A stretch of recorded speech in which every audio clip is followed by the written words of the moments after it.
Jr. is now, as well as the Doctor's Weight Loss Clinic in Ardmore, Oklahoma. This is an amateur kickboxing bout that is scheduled for 3 2-minute rounds in the amateur middleweight division. Both fighters weighing in at 185 pounds. First, fighting out of the blue corner, he brings a record, making his 1-1, making his Husky Fat debut from Arlington, Texas, representing AFT Baseball and Emone Kincaid.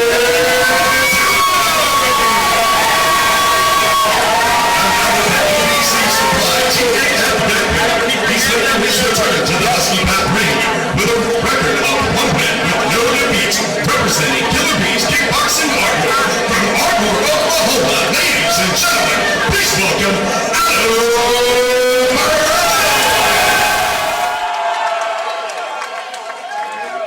Kincaid Jr. in the white with the black trim, and out of the red corner, Ferrell in the black trunks. Look, Blaine, you said this is going to be all action. Who do you got? I got Adam Ferrell, man. It's all action. You've seen him go to war many times. He actually took this fight on short notice. Well, there's a straight right from Emone. I think the reach advantage clearly is going to go to Emone, Emmanuel. Definitely. He's already shown coming out with a beautiful jab, beautiful 1-2s, and whoa! What a shot! Coming out as a southpaw, that side is going to be open for both guys. Well, Blaine, you know what it's like generally to be the taller guy. And we know that usually the shorter guy is going to have to figure out a way to bully fight his way in there. How do you counteract that? You're going to have to throw a lot of feints. Since it's southpaw versus the orthodox, you got to do a lot of hand fighting.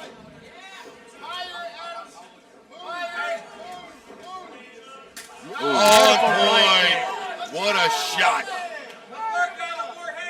Yeah, being traditional orthodox and versus a southpaw, man, that right hand and that back kick opens up for both fighters, and Ferrell's using it very, very good.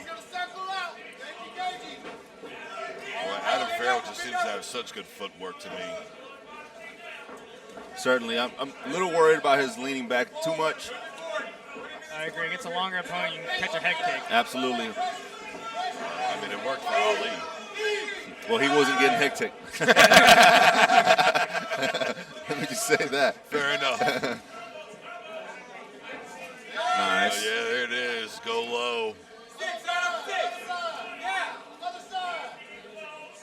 Just to me, you know, the eye contact, you know, could be such a way of trickery and wooey. You know, there's just so many more things to focus on as opposed to a traditional boxing match. Well, Kincaid, you know, using his reach very well. Blaine knows about that. You know, it's very hard it's annoying to fight long fighters that know how to use your reach, right?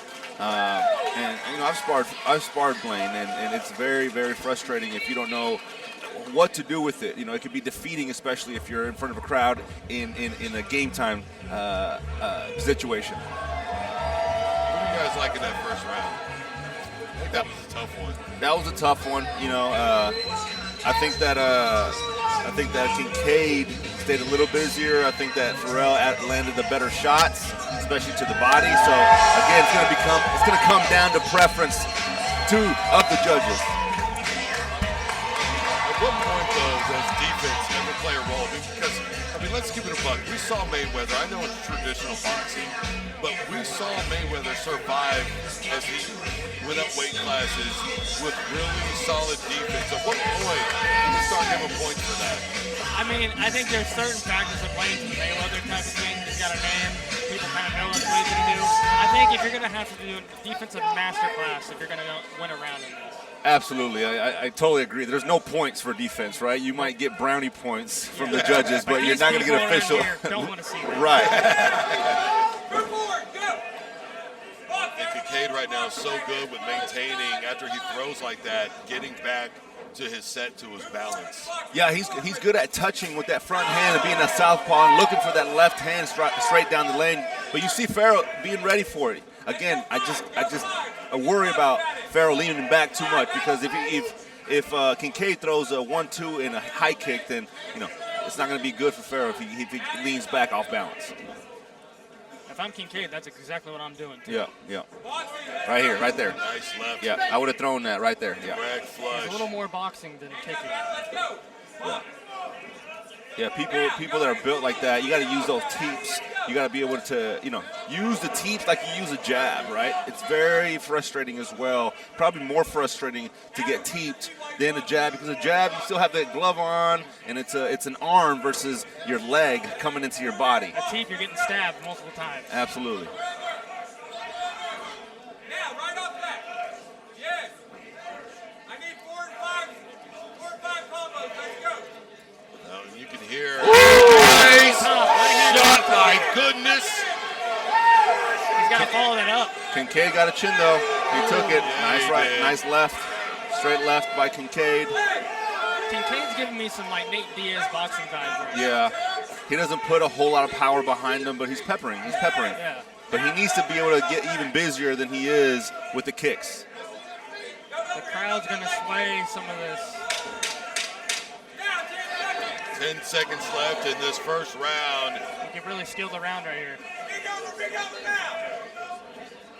And that's going to go ahead and end round number 2.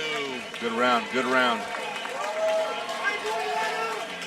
Who do you guys like? I was just about to say, these are tough. These are tough, It's the same thing that E-Man said in the first round. He's getting peppered, but Adam Ferrell landed the biggest shot of the round, so how do you judge that?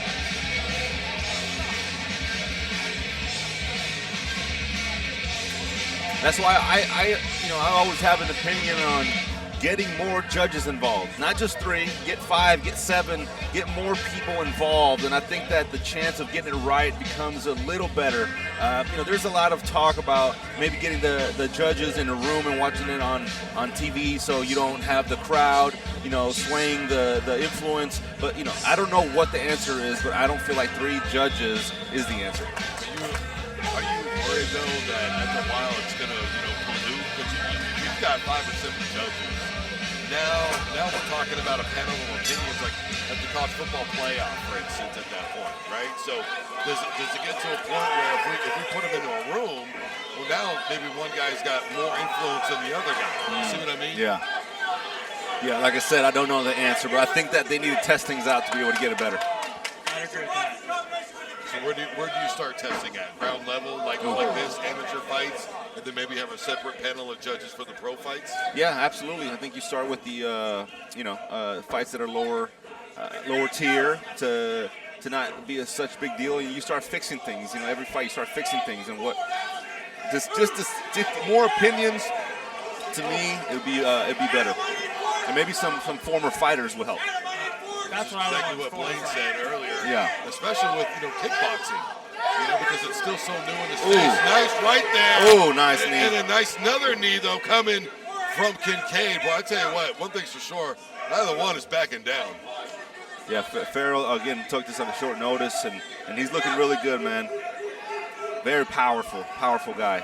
Very two different, I mean, some of the biggest difference in styles here in this bout went low.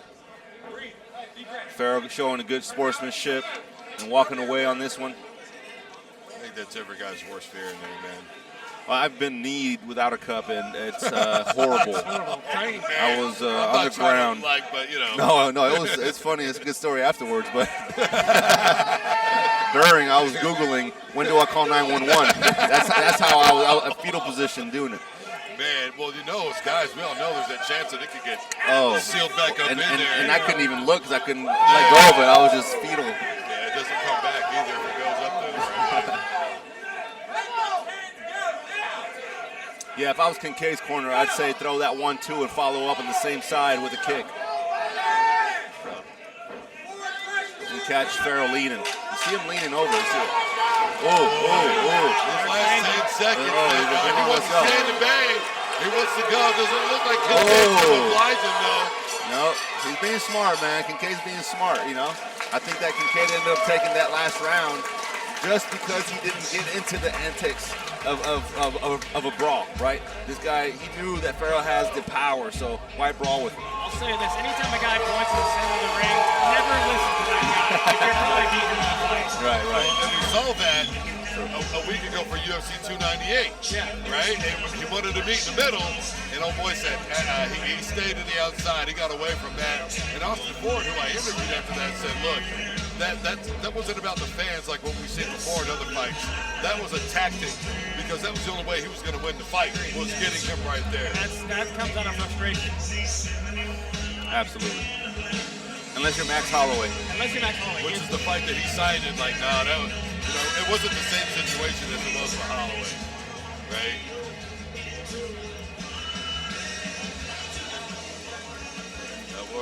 Take it down.